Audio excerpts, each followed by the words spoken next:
right, thanks so much. Right now, we're getting into something that we want to call cute or run the other way. I'm kidding. That's not the name of this, but I feel inspired, Tim Bowling, because we're talking about stuffed animals and not just for kids. Apparently, it's a thing a lot of adults are buying, and there's scientific reason behind it. Here we go. They're not just for kids. Experts say adults can sleep with stuffies, and it's a good thing. It's getting more common ever since plush sales grew during the COVID-19 pandemic. Is that guy sleeping with one, or is this just Yes. random guys sleeping? No, I think I don't know. How do we get the video? How do we get the video of people sleeping, with by the way? plush toys? I don't know. No, like, there's just people sleeping. It's like, excuse me, I know you're going to be sleeping tonight. Can I bring a camera into your bedroom? It's B-roll. I used to be a B-roll person for when I worked in the news library for another station. They're like, we need somebody eating chocolate. Get Dina. We need somebody sleeping. Oh, so this is somebody who works for the station, yes, probably? Probably. So here we go. We digress. Sorry. Industry experts say in 2024, 1/5 of plush toys were sold to adults over 18. Apparently, they help you with better sleep by giving the brain a signal that it's time to wind down. So maybe it's something like that harkens back to when we were little ones, and it helps settle us. But I'm going to tell you something right now, Tim. If I was single 20 years ago and dating, and I walk into somebody's house and I see a ton of stuffies, I know how this movie ends. Ooh, and yes. I am running out that front door as fast as I can.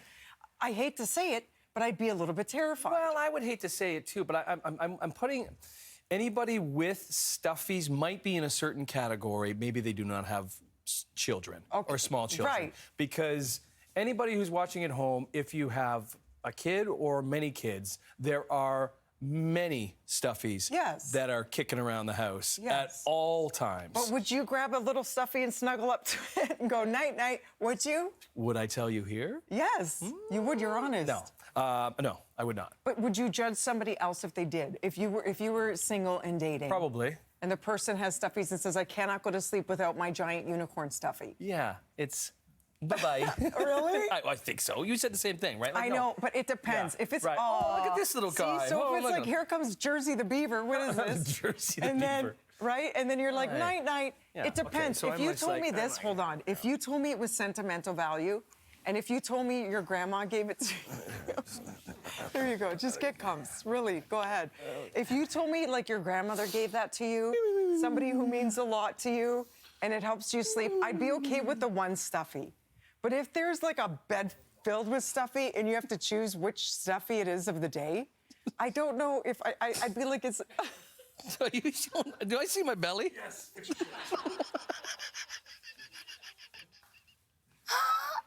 This is where it goes off the rails. And I don't know who's going to talk because none of us can. All I hear is Director Kim. She's like, your shirt? God bless everybody in the control room. That's why they're called the control room. Because my shirt is kind of looks like the skin same tone. color. Yeah, they have control of every situation because we certainly do not. It was my furry belly. So there's that. Let us know, by the way, if you're a perfectly happy, healthy, normal person who sleeps with a stuffy. Change our minds on this, okay? I feel like we're being judgmental. We shouldn't be. Right, little beaver? Okay, here's another one. We're going to change gears. Are you a worrier? Yeah. Well, as a dad of three, it's kind of... Always. Yeah. Always. I would think are you? Are you kidding? I am a worrywart. Because that's what I... Were you always a worrier? No, or there's just always things that creep dad? into the old melon, and you're just like, well, why are you spending time in there? And I want to get them out. But even more so as a dad, or For sure, always? you're always worrying about them. Of course. Yeah, okay. And my mom always said that. I'm just like, you're going to never stop worrying once you have kids. Oh, and I could totally see How do you stop? Yeah. 1 in 10 people carve out dedicated worry time in their daily routines. People spend 2 hours, 18 minutes daily worrying about things. Apparently, this time can be used towards fueling productivity, creativity, or personal growth. 30% worry as they prepare to fall asleep. That's the worst. Once you start worrying before, you're not falling asleep. 70% worry upon waking up, so first thing in the morning. 12% worry while getting ready for bed. So here's the fix. How to stop worrying. Create a daily worry period. Challenge anxious thoughts. Ask yourself if the worry is something you can control.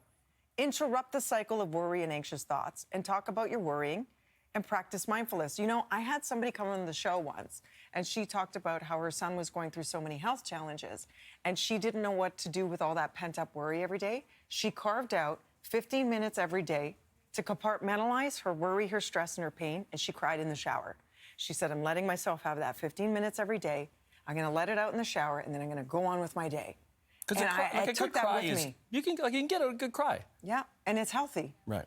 And I to this day, I always use that and think about it. Like, if you keep pushing it down, Is there an area that you worry the most, or a time of the day that you worry the most? Everything. I worry about the planet. I worry about my nieces and nephews. I worry about my parents. I always worry about everybody, my husband, my sister-in-law, my in-laws, anybody who I love, all you guys. I worry about everything all the time. I know, but you have so much positivity, too. Where is there all this room for the, where is there all the room for the worry? Because I'm also an eternal optimist. So while I worry, I always hope for the best, and I pray. It helps me. So how do you deal with your worries? I don't do it in the shower. I would say like in the car, because I do spend a lot in the car commuting with it, and just trying to look at just the positive spins. Obviously, you've been a big help to that because you're just always so positive and just always so bubbly. And it's good. I think it's good to have a good work environment because obviously, like home life, it's you're go, and it's just always like driving kids here, driving kids there. We have to do this, we have to do that. So that's a lot, and I think it is tough for some people with smaller kids or just all type of just family life. So I think having a good work base and you really talk to Liz about it, I'm sure, when the kids are in bed, right? Having a good it helps to too. talk it out. Yeah, having a good partner too. No worries. Hakuna Matata. That's what we try and do here anyway, and then we save the worrying for after when we're bawling in the corner. No, we're not. It's not that bad. It's a feel-good Friday. That's what it is. It is a feel-good Friday. Oh yeah. See you in a couple.